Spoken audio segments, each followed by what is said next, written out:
be talking about the economy of Oman.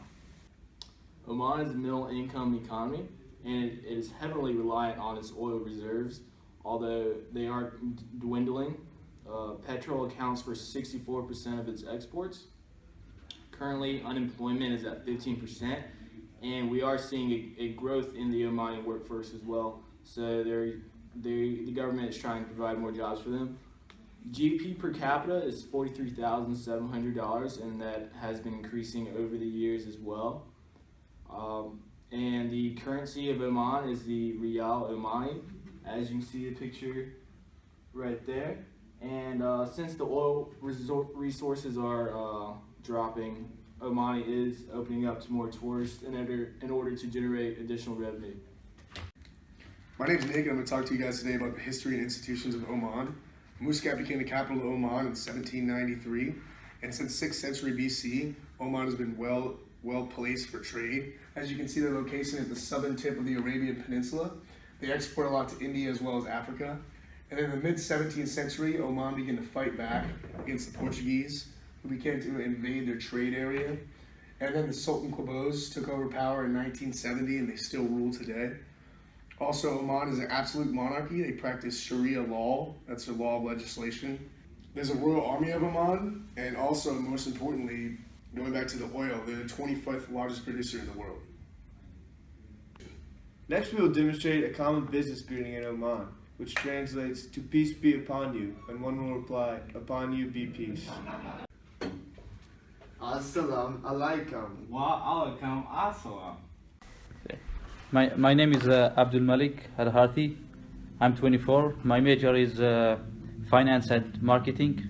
I'm minoring in hotel, restaurant, and tourism management. I have been in the US for 5 years. I got a scholarship to study in the US. What is a typical day like for you in Muscat? I will start by a weekdays, which starts from Sunday to Thursday. So Friday and Saturday are the weekend in Oman. Usually they wake up early in the morning. I'm talking about a middle class father in Oman. They wake up early. He might go to the mosque to pray at 5 or 6 a.m.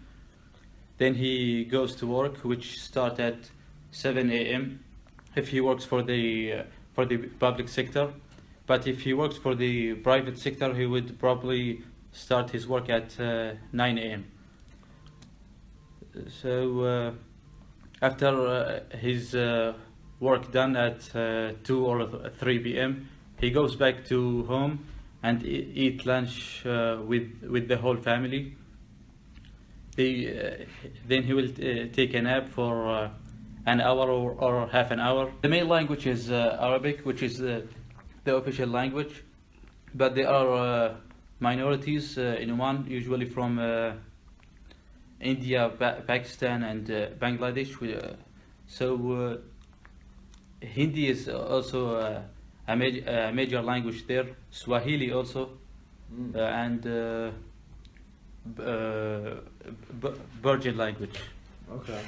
And principal religion?